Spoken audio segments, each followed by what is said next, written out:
tell us a little bit about your experiences throughout the fire academy. Like, how long was it?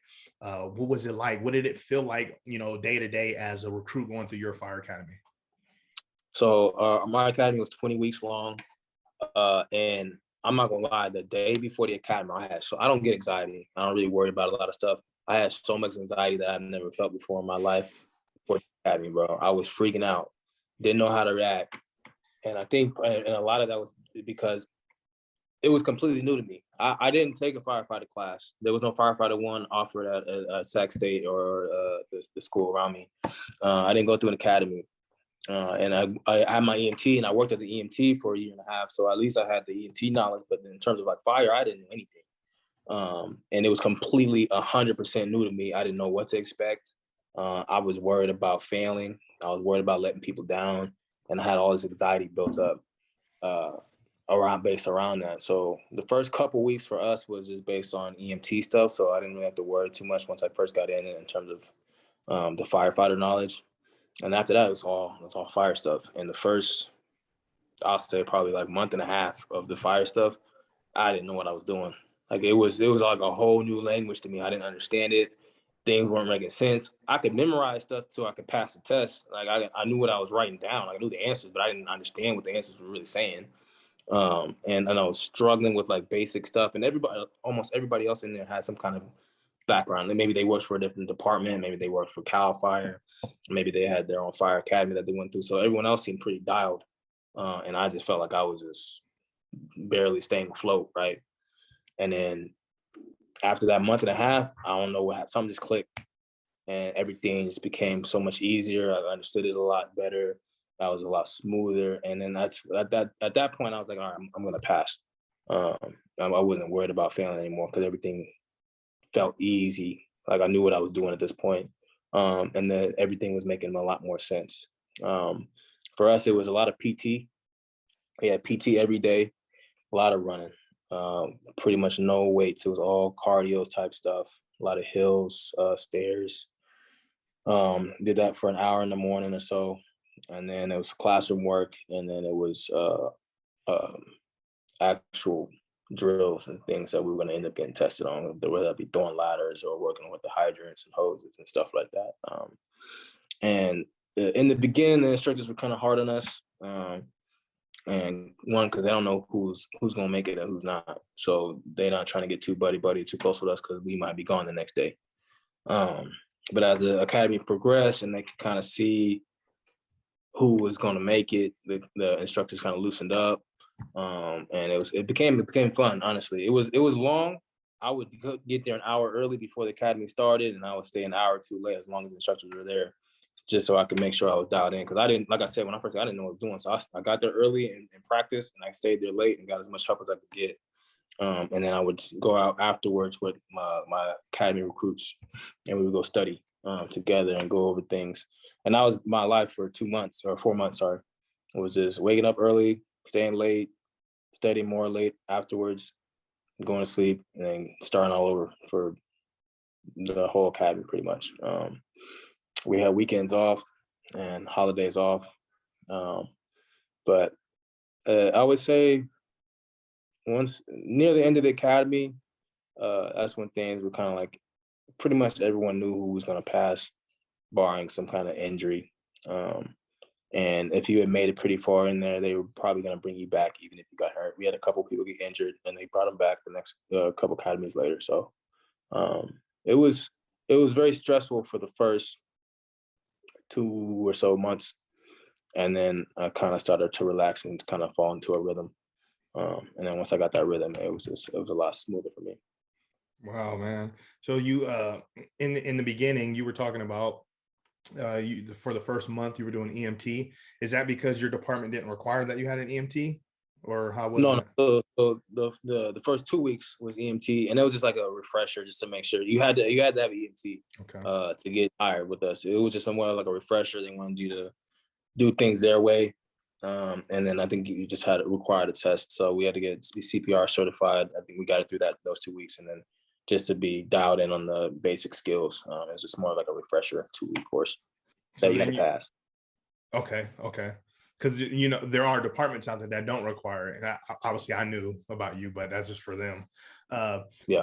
you also brought up the aspect of like, man, I went in blind. I didn't know anything. You know, I was super stressed about it. So it's like, touch on that a little bit more. Like, do candidates need to have, I mean, outside of the minimum requirements per their particular fire department, do they need to have, you know, a firefighter 1 and 2 or take fire classes outside of EMT to be successful in the fire academy? Do you need it? No. Would it have greatly helped and made things a lot easier? Absolutely. One of our teammates that we played with, he went through, I think, 3 or 4 different academies, and he's with my department now. And the academy at that point was a breeze. I mean, it was probably monotonous for him because he having to do it over and over again, but he knew exactly what to do. He was dialed on everything. Everything makes sense to him. It wasn't, for me, everything was so new, and I'm struggling just to comprehend the very basics of fire versus he's already got that figured out. So do you need it? No. Will it make your life easier and make the academy easy for you to go through? Absolutely, for sure. So how did it feel like when you were there, you know, seeing these brothers and sisters of yours, your academy brothers and sisters, and you know, they're crushing things and they're confident and you're just sitting there struggling. Like, what were you feeling inside as a fire recruit in the academy? Uh, I was stressed the first couple of times because the first, I mean, thankfully I wasn't the only one. The first test we had, fire-wise, everybody bombed. Like even the guys that knew what they were doing bombed, just but off basic stuff. And people kind of got a awakening, woke up a little bit, and realized, all right, we got to get our stuff together because for us, if you fail, you get a deficiency, and you had, I think, 16 or 18 throughout the entire course of the academy. And once you got to that 18, and you were out. So a lot of people racked up some deficiencies early, and that spooked a lot of us. And honestly, when I saw people that were dialed in and they were getting everything and a lot easier, I went over to them. I was attracted to them, so I went to go seek them out and try to get like them and see what they were doing, and maybe they could help me out. And for the most part, nobody in my academy was like, nah, like it wasn't like, I'm just out for me. You got to figure this out on your own. Everybody was, if you wanted help, you got help. The instructors was the same way. If the instructors saw that you were willing to put in effort, and they were going to do a lot more to try and help you than versus someone that he's struggling, that ain't coming in early or staying late and ain't really asking for help. And like, why am I going to help someone that don't even want to help themselves? And the same would go for the other recruits. It's like the guys that knew what they were doing and were dialed in, if they saw someone struggling and they were asking for help and trying, they would come around and help that person.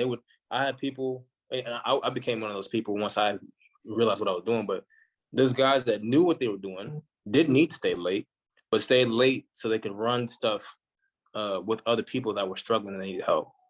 And so I think everyone just kind of leaned on each other to try and get through the academy, because at the end of the day, we're all brothers and sisters when we all passed through it. So everybody was helping each other out. Right, absolutely. And that's what I tell the candidates out there too, is like, you would think that because you're all competing for this one spot, say, you know, your department's only hiring one person, you know, thousands of candidates going for that one spot. Like, you would think that you'd be, you know, climbing over each other to get to that spot, but you'd be surprised at just how we are in our nature as firefighters and just people that want to be firefighters.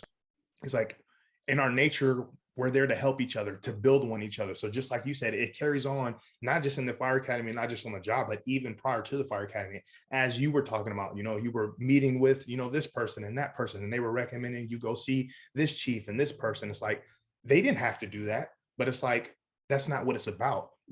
We can all be successful while still helping other people. I know for me in particular, when I first came into the whole, you know, testing process, and I was super green, just like you. When I first started coming around these cadets and eventually joined the cadet program, there was people in there that were dialed in regards of just their experience in the fire service and with that particular fire department.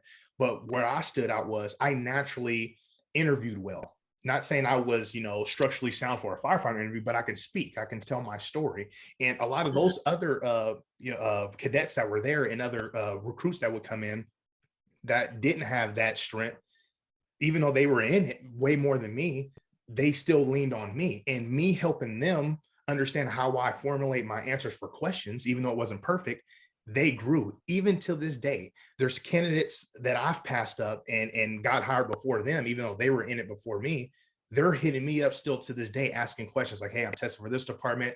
They're asking me this question, how do I respond? So it's awesome that you just literally painted a picture for these candidates out there. Like, hey, it doesn't stop. It starts with your personal preparation. But then again, like how I tell them, is get out and start, rubbing elbows and shoulders with other recruits and candidates and probationary firefighters and senior firefighters and everybody that you possibly can, so you can get, their testimony, their experiences, take in what you want, discard what you don't want, and pay it forward.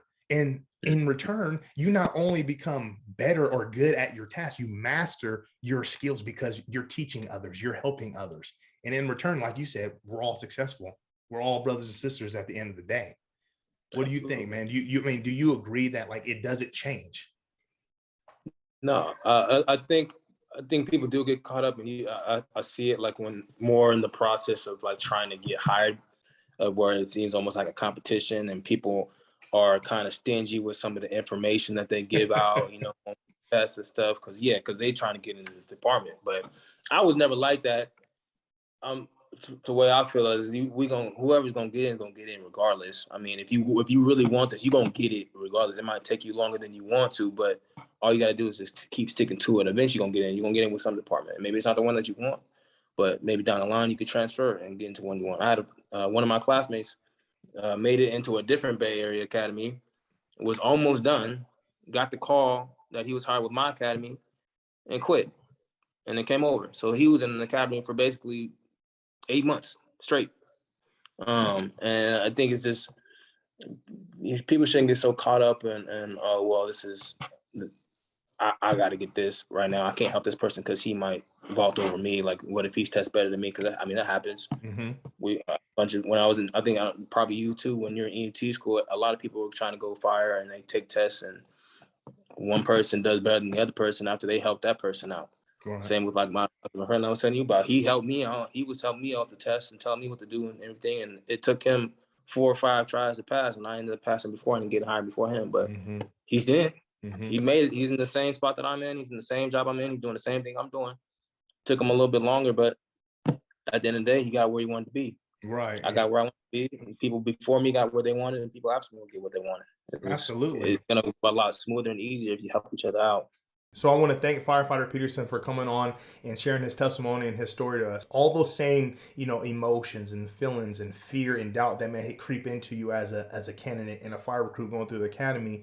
It's all real stuff that, at one point or another, we as firefighters experience it. So it's completely normal. Just like I always tell you, make sure you work hard, stay consistent, and I'll catch you in the next one.